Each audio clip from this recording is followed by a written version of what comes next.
Vote যত এগিয়ে আসছে, বিভিন্ন রাজনৈতিক দল তাদের মনোনীত প্রার্থীর ভোট প্রচারে পারদ চড়ছে মন্তেশ্বর বিধানসভা কেন্দ্রের বিভিন্ন জায়গায়। সেই লক্ষ্যে মন্তেশ্বর বিধানসভা তৃণমূল কংগ্রেসের মনোনীত প্রার্থী সিদ্দিকুল্লাহ চৌধুরীর সমর্থনে ভোট প্রচারে গিয়েছিলেন কর্মীরা মন্তেশ্বরের পিপলন গ্রামে। সেখানে তৃণমূল কংগ্রেস কর্মীদের বহিরাগত বলে গ্রামবাসীদের সঙ্গে বচসা হয় এবং জেলা পরিষদের সদস্য আজিজুল হকের সঙ্গে শুরু হয় বাকবিতণ্ডা। গ্রামবাসীদের অবশেষে আজিজুল হক তার বিগত দিনের তৃণমূল কংগ্রেসের কর্মকাণ্ড এবং বর্তমানে তার পদের বিষয়ে জানালেন। বাধাকারীরা সরে চলে যান।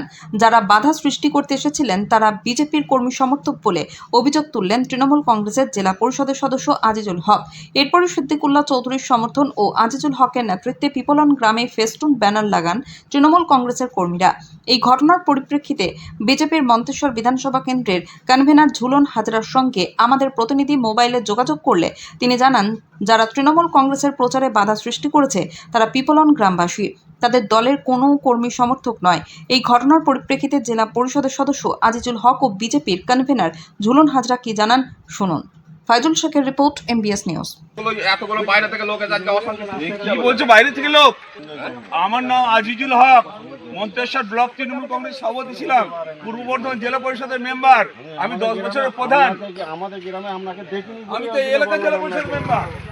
263 মন্তেশ্বর বিধানসভা কেন্দ্রে পিপলন গ্রামে ভোট প্রচারে গিয়ে বাধা, কি বলবেন? দেখুন, গতকাল আমাদের পিপলন অঞ্চলের তৃণমূল কংগ্রেসে যারা দায়িত্বপ্রাপ্ত আছে, মঈনুদ্দিন মির্জা থেকে শুরু করে আমাদের সমস্ত কর্মীরা পিপলন অঞ্চলের যে 11টা বুথ আছে, এই 11টা বুথের বিভিন্ন জায়গাতে আমাদের প্রার্থী জনাব সিদ্দিকুল্লাহ চৌধুরী সাহেবের ফ্লেক্স, ব্যানার, পতাকা লাগাচ্ছিল। সেই কাজে যখন প্রত্যেকটা গ্রাম করার পর পিপলন গ্রামে ঢুকে, তখন পিপলন গ্রামের জনশত বিজেপি কর্মী তাদেরকে বাধা দেয়।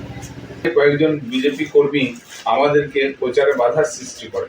আমরা যাতে গ্রামে না ঢুকি, তৃণমূল কংগ্রেসের ব্যানার না টাঙায়, সেই জন্য জোরাজুরি করতে থাকে। আমি তাদেরকে প্রশ্ন করেছিলাম, তোমরা কে ভাই? আমি এখানকার প্রাক্তন ব্লক সভাপতি, এখানকার তৃণমূল কংগ্রেসের অন্যতম প্রতিষ্ঠাতা। আমি আমার দলের হয়ে প্রচার করব। তোমার যদি কোনো কিছু বলার থেকে, জানানোর থাকে, নির্বাচন কমিশনকে জানাও। পরবর্তীকালে আমরা আমাদের তৃণমূল কংগ্রেসের কর্মী সমর্থকরা ওই গ্রামে প্রতিটা জায়গাতে ব্যানার, ফেস্টুন লাগানো বা বাড়ি বাড়ি প্রচার করার কাজ আমরা সম্পন্ন করি, এবং যারা বাধার সৃষ্টি করছিল তারা লেজ গুটিয়ে পালিয়ে যায়। নমস্কার, সাংবাদিক ফাইজুল কথা বলছি। হ্যালো, নমস্কার।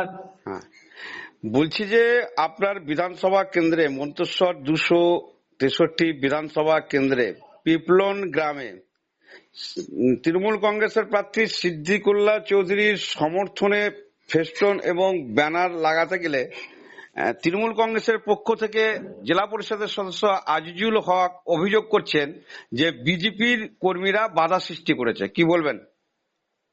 দেখুন, মন্তেশ্বর বিধানসভার ভারতীয় জনতা পার্টি, আমি কনভেনার ঝুলন হাজরা।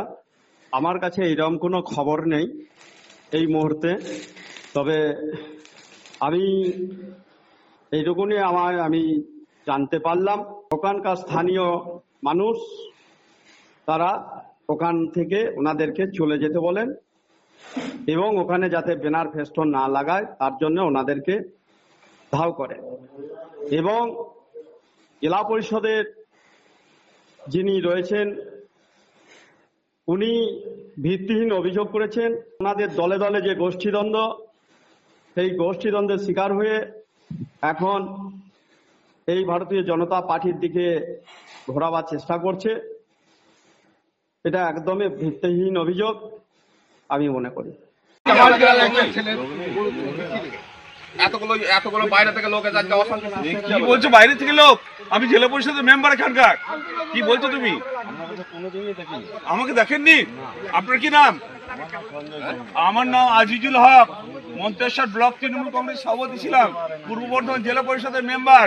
আমি 10 বছরের প্রধান। আমাদের গ্রামে আপনাকে দেখিনি, আমি তো এই এলাকার জেলা পরিষদের মেম্বার। গ্রামে তো দেখিনি।